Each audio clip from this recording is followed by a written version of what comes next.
down. Life support.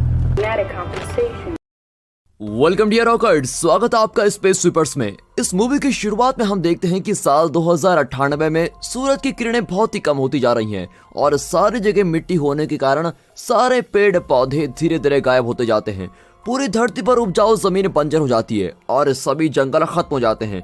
चारों तरफ सिर्फ रेगिस्तान ही रेगिस्तान है। अब इस कंडीशन में लोगों का विनाश भी बहुत ही करीब हो जाता है, लेकिन तभी एक कंपनी जिसका नाम यूटीएस कॉर्पोरेशन है वो लोगों की मदद करने के लिए आगे आती है और एक नई ऑर्बिट होम बनाती है जो पूरी तरह से अर्थ की तरह दिखती है। ये एक तरफ से एक बहुत ही बड़ा जमीन का टुकड़ा है जो धरती से थोड़ी दूरी पर है। हालांकि ये धरती के सभी लोगों के लिए नहीं है, यहाँ सिर्फ वही लोग आ सकते हैं जो उधर के रिसोर्सेज का इस्तेमाल करने के पैसे दे सकते हैं, जिसकी वजह से अभी भी 95% लोग धरती पर ही मर रहे हैं। इसके अलावा कुछ लोगों को स्पेस स्वीपर्स कहा जाता है जो कम डेवलप कॉन्स्टेलेशन कॉलोनीज में रहते हैं, जिसको ऑर्बिट कहा जाता है। स्पेस स्वीपर्स अपनी जान खतरे में डालकर स्पेस में जितना भी कचरा होता है और जितनी भी टूटी हुई सैटेलाइट होती हैं उनको इकट्ठा करते हैं और ये सब कुछ वो यूटीएस के वेयर हाउस में बेच देते हैं। अब यूटीएस का सीईओ जेम्स विलियन ये दावा करता है कि वो धरती के लोगों को बचाना चाहता है, लेकिन वो अभी कुछ नहीं कर पा रहा है। जेम्स का प्लान मार्स पर एक ऑर्गेनाइजेशन बनाने का है जो बिल्कुल धरती की तरह होगी। अब मूवी की स्टार्टिंग में दिखाते हैं कि space sweeper Kim Taeyo UTS के lost and found warehouse में आता है और यहाँ उन चीजों लोगों को रखा जाता है जो ऑर्बिट में मिलते हैं। अब तायो वहाँ पर उस 7 साल की लड़की को देखने के लिए आता है जिसकी हाल ही में डेथ हुई है और मैग्नेटिक शूज लेने के बाद वो लड़की को देखने जाता है, लेकिन वो देखकर बड़ा ही निराश हो जाता है कि ये वो लड़की नहीं है जिसको वो देखने आया था। अब तायो वापस स्पेस में अपने ऑर्बिट में जाता है जिसका नाम विक्ट्री है। तायो के ग्रुप में फॉर्मर ड्रग डीलर है जिसका नाम टाइगर पार्क है और एंड्रॉइड भी है जिसको बर्ड्स कहते हैं और इसको कैप्टन जैंग लीड करता है। सारे क्रू मेंबर विक्ट्री शिप में जाकर उड़ जाते हैं ताकि वो टूटे हुए स्पेसशिप को पकड़ सकें जो स्पेस में उड़ रहा है, लेकिन इनका विक्ट्री शिप उसको पकड़ने में लेट हो जाता है और दूसरे स्पेस स्वीपर्स उनको अपने लिए लेके जाते हैं। लेकिन जैंग की कैप्टनशिप के अंडर क्रू बड़े आराम से उस स्पेसशिप को पकड़ लेते हैं और क्रू शिप को वेस्ट मैनेजमेंट में लेके आते हैं और देखते हैं कि उस शिप का जितना डैमेज हुआ है वो पूरे शिप से भी महंगा है। फिर सारे क्रू पैसों के लिए इस शिप को खुद ही ठीक करने का प्लान बनाते हैं, लेकिन जब वो इस शिप को ठीक करने लगते हैं तब एक अजीब सी चीज उनको दिखाई देती है और वो कुछ और नहीं, एक छोटी सी बच्ची है जिसने स्पेस सूट पहना हुआ है। अब ये देखकर क्रू बड़ा ही हैरान रह जाता है कि ये छोटी बच्ची यहाँ कैसे, और उसको बाहर निकालकर वो अपने शिप में लेके आता है और क्रू को लगता है कि उनको इस लड़की के पेरेंट्स की तरफ से कोई अवार्ड मिलेगा। फिर काफी सोच समझ कर वो प्लान करते हैं, लेकिन टीवी पर लड़की की फोटो दिखाई देती है और कहा जाता है कि ये लड़की एक एंड्रॉइड है जिसका नाम डोरोथी है, जिसको ब्लैक फॉक्स ने एक बड़ी तबाही के लिए बनाया है। अब ये सुनने के बाद ग्रुप थोड़ा दूर चला जाता है, लेकिन वो उस लड़की के बारे में छोटी से छोटी चीज भी जानना चाहते हैं। अब तायो देखता है कि डोरोथी के फोन पर ह्युआन होकैंग की कॉल आती है और तायो पहचान लेता है कि ये आदमी यूटीएस का एम्प्लॉय और एक डॉक्टर है। तायो कैंग को कॉल करता है और डोरोथी को वापस करने के लिए $2 मिलियन की डिमांड करता है और फिर कैंग उस डील को मान जाता है और पूरा ग्रुप खुश हो जाता है कि अब पैसे मिलेंगे। फिर वो लोग 32 कमर्शियल डिस्ट्रिक्ट में मिलने का डिसाइड करते हैं। हालांकि दोनों ग्रुप्स को पता नहीं होता कि सीईओ जेम्स उनकी सारी बातें सुन रहा है और जेम्स को भी डोरोथी चाहिए क्योंकि उसे लगता है कि डोरोथी उसके प्लान को पूरा करने में उसकी हेल्प करेगी। अब इसके बाद जेम्स अपने कुछ आदमियों को डोरोथी को लाने के लिए भेजता है। इसी दौरान हम देखते हैं कि तायो और क्रू डॉक्टर कैंग को मिलते हैं और लड़की को देने लगते हैं, लेकिन वो देखते हैं कि लड़की वहाँ से गायब हो गई है। अब डोरोथी एक क्लब में होती है, वहाँ पर सारे लोग उसको पहचान लेते हैं और वो डर डर कर इधर उधर जाने लगती है और वैसे ही डॉक्टर कैंग डोरोथी को देख लेता है, लेकिन लोगों की भीड़ उसे पीछे को धकेल देती है और जेम्स के लोग भी वहीं पर होते हैं और वो लोग तायो पर फिर फायर करने लगते हैं। लेकिन डोरोथी अपने सुपर पावर से तायो के पास एक प्रोटेक्टिंग शील्ड बना देती है, जबकि क्रू डोरोथी को गायब करके अपने शिप में लेके जाते हैं। अब सब यही सोच रहे होते हैं कि लड़की के साथ करना क्या है। टाइगर लड़की के साथ बात करने की कोशिश करता है और उसके साथ खेलता रहता है और इसी वक्त जेम्स ड्राइंग देखता है जो डोरोथी ने बनाई है और फिर जैसे जैसे वक्त बीतता है तो क्रू लड़की के साथ बिल्कुल ही अटैच हो जाते हैं और उसके अगले दिन डॉक्टर जैंग देखता है कि उसके शिप में एक टोमेटो प्लांट उग रहा है जिसकी आज तक किसी ने भी देखभाल नहीं की थी। अब थोड़ी देर बाद बब्स डोरोथी को क्रू के पास्ट के बारे में बताता है और ये बात सामने आती है कि पहले सभी क्रू मेंबर हेल्दी और अच्छे इंसान हुआ करते थे। तायो स्पेस गार्ड्स का कमांडर था और यूटीएस का सबसे पहला जीनियस भी।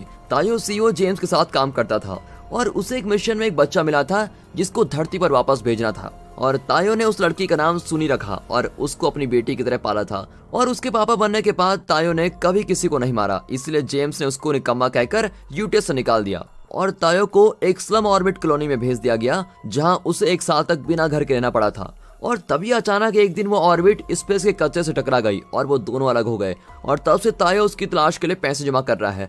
अब उसके बाद उन्हें एक आदमी की कॉल आती है जो डोरोथी को बहुत से पैसों में खरीदना चाहता है। तायो डोरोथी को उसको देने के लिए तैयार भी हो जाता है, लेकिन टाइगर को बड़ी परेशानी होने लगती है कि वो इस लड़की के साथ पता नहीं क्या करेंगे। जबकि तायो टाइगर को याद दिलाता है कि वो यहाँ उसकी बेटी सुन को ढूंढने आए हैं। और जैसे ही वो दोनों बात कर रहे होते हैं, डोरोथी को कोई बाथरूम से किडनैप कर लेता है और इस बात का क्रू को पता लग जाता है और वो उसका पीछा करने लगते हैं। फिर जब किडनैपर का फेस देखते हैं तो बिल्कुल ही हैरान रह जाते हैं कि ये कोई और नहीं, गार्बेज डिस्पोजल फैसिलिटी का मैनेजर कारुम है। और फिर किडनैपर से पूछताछ करने के बाद पता चलता है कि डोरोथी कोई एंड्रॉइड नहीं बल्कि एक इंसान है जो खुद कॉन्टिनेंटल डिसीज के साथ पैदा हुई है और वो चल नहीं सकती थी। इसलिए उसके पापा डॉक्टर कैंग ने उसकी बॉडी में कुछ नैनोपॉड्स इंजेक्ट कर दिए जो उसे स्पेस के टूटे फूटे सामान में मिले थे। नैनोपॉड्स ने न सिर्फ उसकी जिंदगी बचाई बल्कि उसको यूनिक पावर्स भी दे दी है। डोरोथी बाकी नैनोपॉड्स के साथ इजिली बात कर सकती है और बाकी चीजों को ठीक कर सकती है। अब जैसे कि टोमेटो प्लांट जो शिप में लगा हुआ था और जेम्स को इस बात का पता है कि वो बहुत कुछ कर सकती है, इसलिए वो डोरोथी का इस्तेमाल करके पूरे मार्स को पूरी तरह से एक हेल्दी ग्रीन प्लेनेट बनाना चाहता है। लेकिन अब उसका काम खत्म हो चुका है और वो डोरोथी को मारना चाहता है। अब जेम्स ये बात जानता है कि डोरोथी के पास पावर्स हैं और वो धरती को ठीक कर सकती है और अगर डोरोथी ने ऐसा कर दिया तो इंसानों को जेम्स की जरूरत ही नहीं पड़ेगी। इसीलिए इस प्रॉब्लम को खत्म करने के लिए ही जेम्स ने हाइड्रोजन बॉम्ब बनाया और डोरोथी पर लगाकर उसे खतरे का नाम दे दिया। फिर जेम्स का प्लान है कि वो डोरोथी को धरती पर भेजकर उसको ब्लास्ट कर देगा, जिससे धरती के लोगों के पास मार्स में आने के सिवा कोई जगह नहीं मिलेगी। और यहाँ क्रू को पता चल जाता है कि कारुम और उसके डॉक्टर को ब्लैक फॉक्स के नाम से जाना जाता है और वे लोग एक अच्छा ग्रुप हैं, लेकिन जेम्स ने उनको टेररिस्ट बना दिया और धरती पर जो हाइड्रोजन बॉम्ब ब्लास्ट होगा और उसका इल्जाम उस ग्रुप पर आएगा। अब ये सच जानने के बाद ग्रुप बड़ा ही हैरान रह जाता है।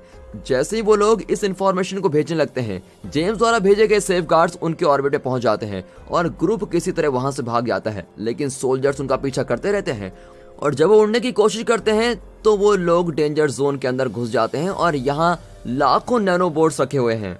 और डोरोथी अपने पावर्स का इस्तेमाल करती है और नैनोबॉट से बात करने की कोशिश करती है ताकि वो शिप को खराब करने से बचा सके। हालांकि वैसे ही डोरोथी बेहोश हो जाती है और टाइगर डोरोथी को सीपीआर देता है और फिर आखिरकार डोरोथी होश में आ जाती है और पूरे क्रू को शांति मिलती है कि चलो अब हम बच सकते हैं और वो सभी खुशी से हंसने लगते हैं। और उसके बाद क्रू ब्लैक फॉक्स ग्रुप से बात करता है और डोरोथी को उसके पापा डॉक्टर कैंग से मिलने का प्लान बनाता है। वे दोनों शिप्स मिलती हैं और आखिरकार डोरोथी अपने पापा से मिल जाती है। अब सभी लोग उन दोनों को गले रखते हुए देखकर बहुत ही खुश होते हैं, लेकिन यह खुशी ज्यादा देर तक नहीं रहती क्योंकि स्पेस गार्ड्स उन पर अटैक कर देते हैं। वो अंदर घुसते हैं और कैंग और ब्लैक फॉक्स ग्रुप को मार डालते हैं। जेम्स भी वहां होता है। वो तायो और क्रू को $4 मिलियन देता है क्योंकि उन्होंने लड़की की देखभाल की थी और वो डोरोथी को साथ लेकर चले जाते हैं। फिर जेम्स अपने आदमियों को विक्ट्री शिप और क्रू के ऊपर नजर रखने के लिए कहता है कि उन पर ध्यान रखना कहीं वो कुछ और न कर बैठे। और जब सारे लोग वहां से चले जाते हैं तो टाइगर क्रू को कहता है कि उन्हें डोरोथी को बचाना ही पड़ेगा, लेकिन तायो को तो पैसों की जरूरत थी ताकि वो अपनी बेटी को बचा सके। अब उन लोगों के बीच में लड़ाई हो जाती है, लेकिन तब कैप्टन जैंग कहता है कि प्लीज मेरी बेटी को बचा लो। और फिर क्रू के बाकी मेंबर्स डोरोथी को ढूंढने जाते हैं। क्रू अपने मिशन के लिए तैयार होता है जबकि तायो को सुनी की याद आ रही होती है, लेकिन क्रू की खुशी के लिए वो भी डोरोथी को ढूंढने के लिए मिशन में शामिल हो जाता है। अब सारे अपने अपने पोजीशन लेते हैं और मिशन के लिए तैयार होते हैं। क्रू अपनी सारी स्किल्स और प्लान के साथ सेफगार्ड्स की फायरिंग से बच जाते हैं और फिर क्रू सभी सेफगार्ड से बचकर उस जगह पहुंच जाते हैं जहां डोरोथी को रखा हुआ है। वो देखते हैं कि डोरोथी काफी डरी हुई है और उसे हाइड्रोजन बॉम्ब से कुर्सी के साथ बांधा हुआ है। अब कैप्टन जैंग बताते हैं कि बॉम्ब 5000 किलोमीटर की रेडियस में सब कुछ तबाह कर देगा, उन्हें यहाँ से जितनी जल्दी हो सके उतनी जल्दी निकलना चाहिए। लेकिन क्रू को एहसास होता है कि ये बॉम्ब धरती के लाखों लोगों को मार देगा और ये लोग नहीं चाहते कि लोग मरें, इसलिए वो साथ वाले सभी स्पेस सुपर्स को हेल्प करने के लिए कहते हैं ताकि वो बाहर खड़े सेफगार्ड से बच निकले। फिर वो किसी तरह उस जगह से बाहर निकल ही जाते हैं और काफी दूर उड़ जाते हैं। स्पेस स्वीपर्स और स्पेस गार्ड्स के बीच में लड़ाई शुरू हो जाती है और सेफ गार्ड्स जल्दी हार जाते हैं। बस एक ही सेफ गार्ड बचा हुआ होता है जो जेम्स खुद है। कैप्टन जैंग किसी तरह जेम्स के सारे कारनामों को दुनिया के सामने ब्रॉडकास्ट कर देता है और अब दुनिया के सारे लोग जानते हैं कि जेम्स ही धरती की तबाही के पीछे सबसे बड़ा कारण है। विक्ट्री शिप आखिरकार वहां से 5000 किलोमीटर से दूर चला जाता है और वैसे जेम्स की शिप विक्ट्री शिप के पास पहुंच जाती है और जेम्स को लगता है कि उसके अंदर डोरोथी होगी, लेकिन जेम्स हाइड्रोजन बॉम्ब देखकर बिल्कुल ही हैरान रह जाता है और ये बात सामने आती है कि क्रू ने हाइड्रोजन बॉम्ब को अपने शिप में रखा था और डोरोथी को दूसरे स्पेस शिपर्स के साथ भेज दिया होता है।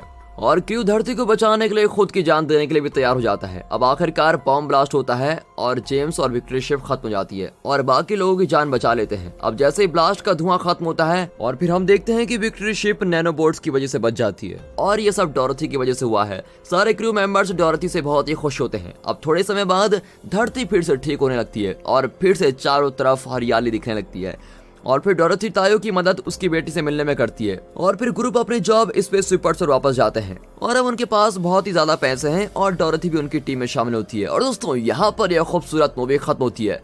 तो दोस्तों कैसी लगी आपको ये मूवी? ऐसी मजेदार मूवीज को देखने के लिए हमारे चैनल को ना भूलें और बस आप अपना प्यार बरसाते रहिए। तब तक ले good bye and peace and finally thanks for watching.